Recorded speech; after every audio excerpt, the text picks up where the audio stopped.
All right, hey there, guys. Welcome to Haight's Wanderings. In this video today, we are going to be looking at a scouting mission in my kayak. I am searching for new stretches of river to see if they're productive. Do they hold fish? Do they hold cover?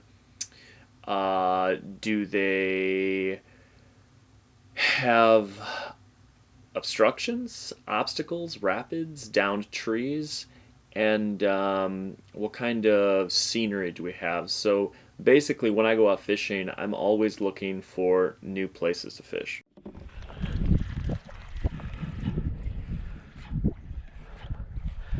This absolutely looks like the Caribbean right now. All I need is a barracuda, snook, tarpon, permit.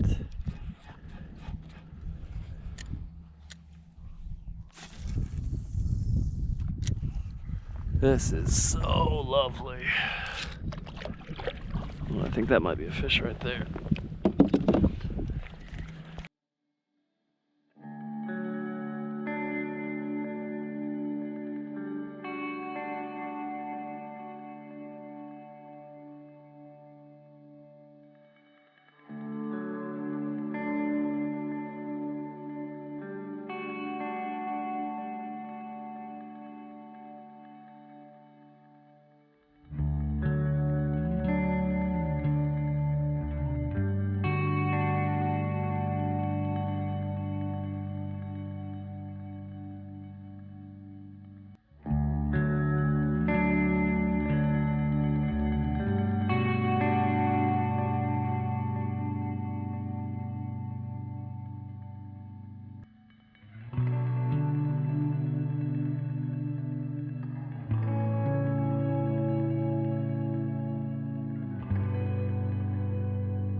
So this video today, this stretch of river is really pretty, super scenic, super pretty, absolutely not a single house. However, didn't catch any fish. Saw some muskie, saw some smallmouth. I saw something big. It could have been like a burbot, I believe, actually. Um, but there is a rapid that I have to go through that is not passable. You have to portage around it. There are a million downed trees. And so as you guys watch this today, you're going to see there were um, so many obstacles that, you know, I kind of had to cross it off my list of potential spots to return to. So I'm going to talk to you guys as the footage is running in the background. I'm going to do this as a voiceover, and I'll just kind of explain to you guys where we're at, what's going on, what kind of system this river is.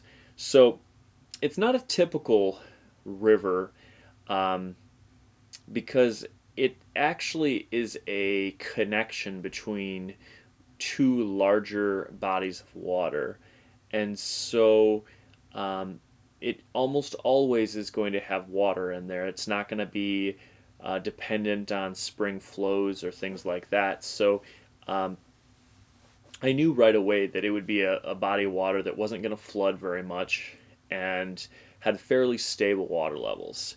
I know in the past I've seen different species of fish in this body of water, all sorts of warm water fish, although as I was going through it, I realized it looked very, very trouty, and maybe in the olden days there might have been trout in there.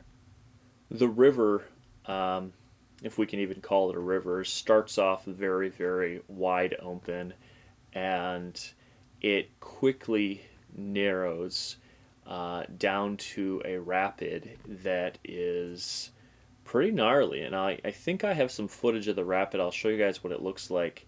So as we were going down this river, it was really interesting. It started large, and then it worked its way down to a bottleneck. And there in the bottleneck, there is a rapid that probably drops, I don't know, 15 feet of gradient fairly quickly. It's not a 15-foot drop, but it's the gradient, you know, the water's up here, and then it's quick, it's fast. And so I got my kayak out and I'm dragging it around, and I look down next to me and I saw what I thought was a wolf. Turned out that it was a coyote, but I thought it was a wolf, and I thought it was sleeping. And so I made a bunch of noise, I threw some sticks, I threw some rocks. I was like, you know what, I don't want to startle this wolf or coyote or whatever it was. I want it to like wake up, realize I'm there, and then run off, right? So after I hit it with a direct hit with a stick, I realized, I don't think this is a sleeping coyote slash wolf. I think it's dead. And so you'll see in this video right here, we get up close to it, and it is a coyote. I'm not quite sure what killed it, but it looked to be fairly fresh, which was kind of interesting. I've never been up that close with a coyote before, you know, dead coyote, but still, it was really quite interesting. But that's just an aside. I was portaging my kayak that entire time, and you know, you're gonna see in this footage, the water is crystal clear. There's rocks. I didn't see any fish in this section of water. It was really early in the season, and so that might be part of why I didn't see anything. I saw some crayfish, but there's just tons of cedars, and this water is running through and going underneath all of these cedars. And so there's all these strands, these different strands of water, and it gets super shallow, and there's downed cedars everywhere, and it was tough. I ended up breaking my paddle, or splitting my paddle blade at one point. And the whole time I was thinking, I'm going to catch fish, I'm going to catch fish, I'm going to catch fish. Nope, no fish. But that's okay. So, the thing about early season scouting is that us fishermen, and when I'm speaking for us and myself, and I assume others, I presume, we have to get through that long, long winter. You know, in the Upper Peninsula, we have winter from, it feels like October to April. It might not be that long, but it seems that long. And so the whole bit of winter we are thinking about getting out and fishing. And January and February and into March is really, really tough. And so that whole time, we're thinking about where to go, what to do, what's our next adventure. And this stretch of water was my adventure. I'd been thinking about it, I'd done some research, I figured out the put in, the takeout, I'd Google mapped it to heck and back. I'd really, really looked into it. And it was my winter passion of thinking about where to go. If you can hear the footsteps upstairs, that's my creaky old house.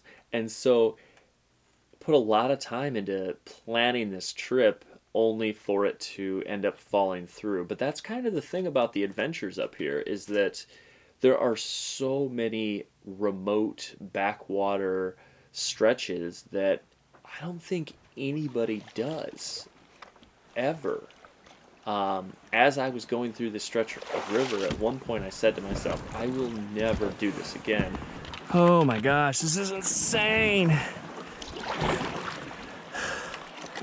What did I get myself into today? Holy And that smokes. was after I'd been dragging my kayak for about a mile. But it was tough, but it was beautiful. And so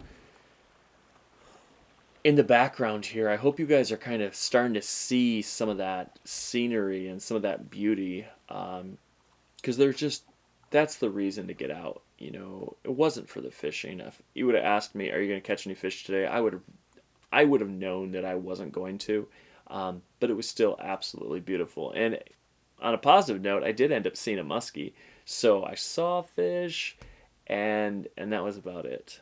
A lot of people ask me in the comment section. They send me emails. I get emails frequently, and they're asking about locations and put in locations and take out locations and whether something is safe.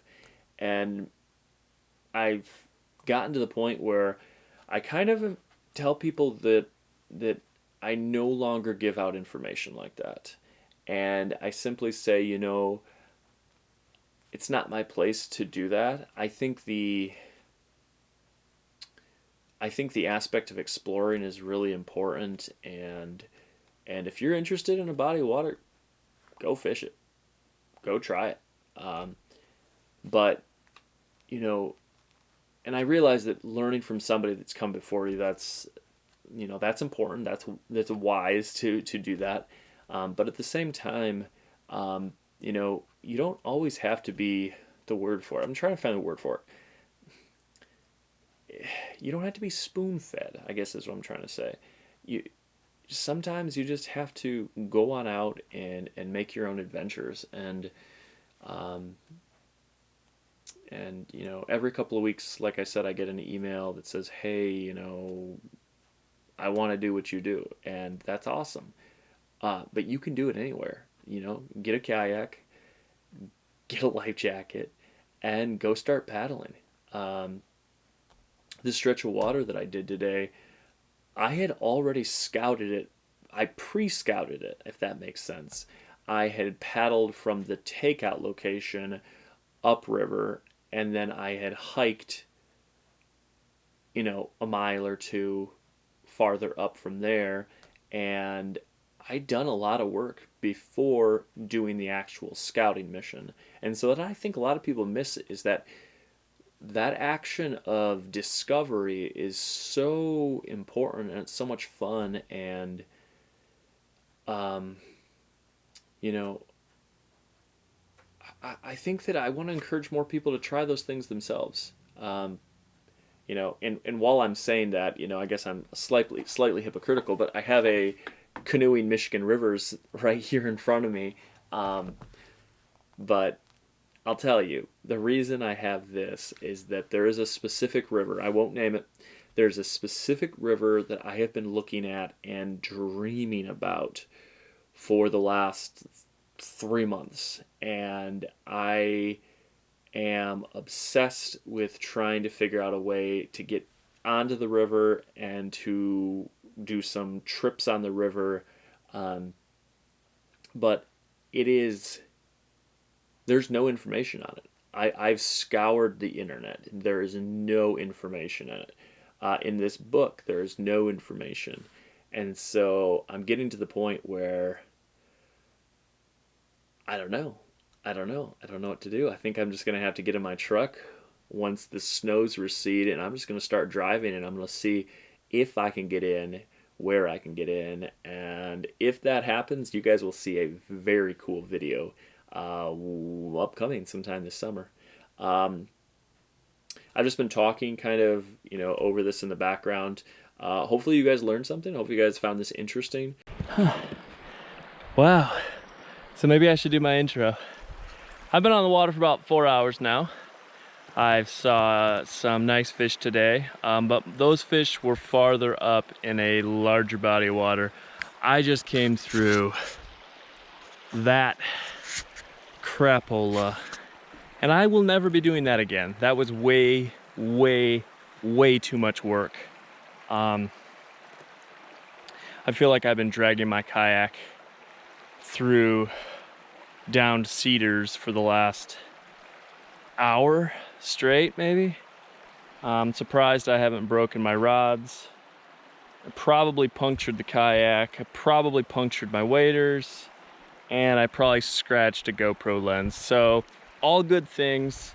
We're gonna throw up the drone right now, and we are gonna see what is over there. I'm hoping that we might find a couple of toothy friends. We will see. I love kayaking, and I'm so happy I got out and did this scouting mission. And soon, very soon, we will have so much more open water content coming at you guys. All right. As always, catch, release, wander. I'll see you guys in the next one.